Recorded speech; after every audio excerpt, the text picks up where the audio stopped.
जय श्री कृष्ण। अध्याय 2 श्लोक 31।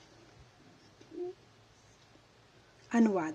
क्षत्रिय होने के नाते अपने विशिष्ट धर्म का विचार करते हुए तुम्हें जानना चाहिए कि धर्म के लिए युद्ध करने से बढ़कर तुम्हारे लिए अन्य कोई कार्य नहीं है। अतः तुम्हें संकोच करने की कोई आवश्यकता नहीं है। तात्पर्य: सामाजिक व्यवस्था के 4 वर्णों में द्वितीय वर्ण उत्तम शासन के लिए है और क्षत्रिय कहलाता है। क्षत का अर्थ है चोट खाया हुआ और क्षति से रक्षा करे, वह क्षत्रिय कहलाता है। त्रायते रक्षा प्रदान करना। क्षत्रियों को वन में आखेट करने का प्रशिक्षण दिया जाता है। क्षत्रिय जंगल में जाकर शेर को ललकारता है और उससे आमने सामने अपनी तलवार से लड़ता था। शेर की मृत्यु होने पर उसकी राजसी ढंग से अंत्येष्टि की जाती थी। आज भी जयपुर रियासत के क्षत्रिय राजा इस प्रथा का पालन करते हैं। क्षत्रियों को विशेष रूप से ललकारने तथा मारने की शिक्षा दी जाती है, क्योंकि कभी कभी धार्मिक हिंसा अनिवार्य होती है। इसलिए क्षत्रियों को सीधे संन्यास आश्रम ग्रहण करने का विधान नहीं है। राजनीति में अहिंसा कूटनीतिक चाल हो सकती है, किंतु यह कभी भी कारण या सिद्धांत नहीं रही। धार्मिक संहिताओं में उल्लेख मिलता है, युद्ध में विरोधी ईर्ष्यालु राजा से संघर्ष करते हुए मरने वाले राजा का या क्षत्रिय को मृत्यु के अनंतर वे ही उच्च लोक प्राप्त होते हैं, जिनकी प्राप्ति यज्ञाग्नि में मारे गए पशुओं को होती है।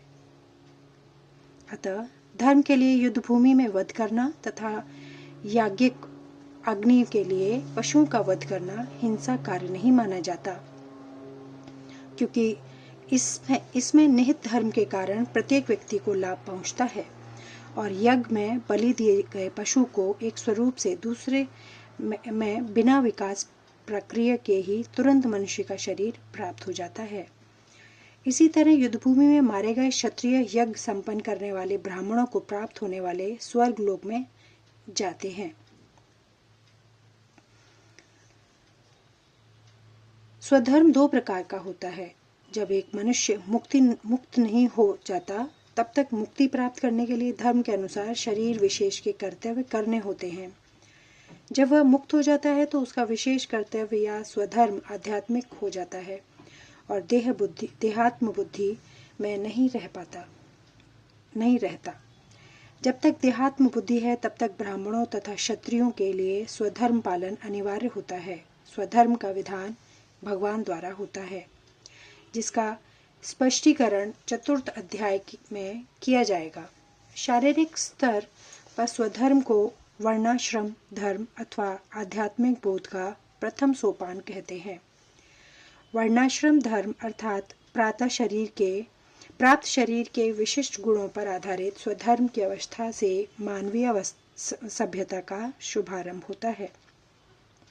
वर्णाश्रम धर्म के अनुसार किसी कार्य क्षेत्र में स्वधर्म का निर्वाह करने से जीवन के उच्चतर पद को प्राप्त किया जा सकता है। श्लोक 32। अनुवाद। हे पार्थ, वे क्षत्रिय सुखी हैं जिन्हें ऐसे युद्ध के अवसर अपने आप प्राप्त होते हैं, जिससे उनके लिए स्वर्ग लोक के द्वार खुल जाते हैं। तात्पर्य: विश्व के परम गुरु भगवान कृष्ण अर्जुन की इस प्रवृत्ति की भर्त्सना करते हैं जब वह कहता है कि उसे इस युद्ध में कुछ भी तो लाभ नहीं दिख रहा है। इससे नरक में शाश्वत वास करना होगा। अर्जुन द्वारा ऐसे व्यक्तित्व केवल अज्ञानजय थे। वह अपने स्वधर्म के आचरण में अहिंसक बनना चाह रहा था, किंतु एक क्षत्रिय के लिए युद्ध भूमि में स्थिर होकर इस प्रकार अहिंसक बनना मूर्खों का दर्शन है। पराशर स्मृति में व्यासदेव के पिता पाराशर ने कहा है, क्षत्रियों का धर्म है कि वह सभी क्लेशों से नागरिकों की रक्षा करें। इसलिए उसे शांति तथा व्यवस्था बनाए रखने के लिए हिंसा करनी पड़ती है। अतः उसे शत्रु राजाओं के सैनिकों को जीत कर धर्मपूर्वक संसार पर राज्य करना चाहिए।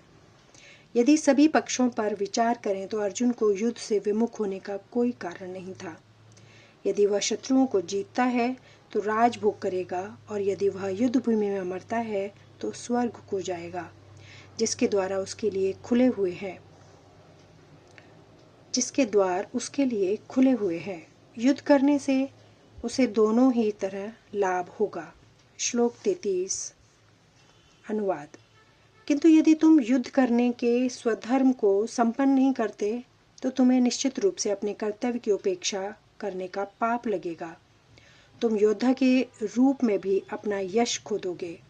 तात्पर्य, अर्जुन विख्यात योद्धा था जिसने शिव आदि अनेक देवताओं से युद्ध करके यश अर्जित किया था। शिकारी के वश में शिवजी से युद्ध करके तथा उन्हें हराकर अर्जुन ने उन्हें प्रसन्न किया था।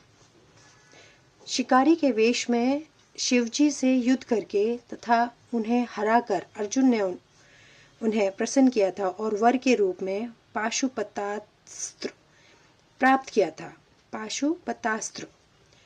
किया था। सभी लोग जानते थे कि वह एक महान योद्धा है। स्वयं द्रोणाचार्य ने उन्हें आशीष दिया था और एक विशेष अस्त्र प्रदान किया था जिससे वह अपने गुरु का भी वध कर सकता था। इस प्रकार वह अपने धर्म पिता एवं स्वर्ग के राजा इंद्र समेत अनेक अधिकारियों से अनेक युद्धों के प्रमाण पत्र प्राप्त कर चुका था। किंतु यदि वह इस समय युद्ध का परित्याग करता है तो वह न केवल क्षत्रिय धर्म की उपेक्षा का दोषी होगा, अपितु उसके यश की भी हानि होगी और वह नरक जाने के लिए अपना मार्ग तैयार कर लेगा।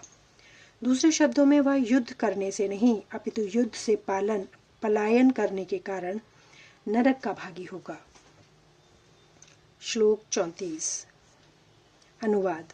लोग सदैव हमारे अपयश का वर्णन करेंगे और सम्मानित व्यक्ति के लिए अपयश तो मृत्यु से भी बढ़कर है। तात्पर्य, अब अर्जुन के मित्र तथा गुरु के रूप में भगवान कृष्ण अर्जुन को युद्ध से विमुख न होने का अंतिम निर्णय देते हैं। वे कहते हैं, अर्जुन, यदि तुम युद्ध प्राप्त होने के पूर्व ही युद्ध भूमि छोड़ देते हो तो लोग तुम्हें कायर कहेंगे, और यदि तुम सोचते हो कि लोग गाली देते रहें किंतु तुम युद्ध भूमि से भागकर अपनी जान बचा लोगे, तो मेरी सलाह है कि तुम्हें युद्ध में मर जाना ही श्रेयस्कर होगा। तुम जैसे सम्मान्य व्यक्ति के लिए अपकीर्ति मृत्यु से भी बुरी है। अतः तुम्हें प्राण भय से भागना नहीं चाहिए, युद्ध में मर जाना ही श्रेयस्कर होगा। इससे तुम मेरी मित्रता का दुरुपयोग करने तथा समाज में अपनी प्रतिष्ठा खोने के अपयश से बच जाओगे। अतः अर्जुन के लिए भगवान का अंतिम निर्णय था और वह संग्राम से पलायन न करे अपितु युद्ध में मरे। श्लोक 35 अनुवाद। जिन जिन महान योद्धाओं ने तुम्हारे नाम तथा यश को सम्मान दिया है, वे सोचेंगे कि तुमने डर के मारे युद्ध भूमि छोड़ दी और इस तरह वे तुम्हें तुच्छ मानेंगे। तात्पर्य, भगवान कृष्ण अर्जुन को अपना निर्णय सुना रहे हैं।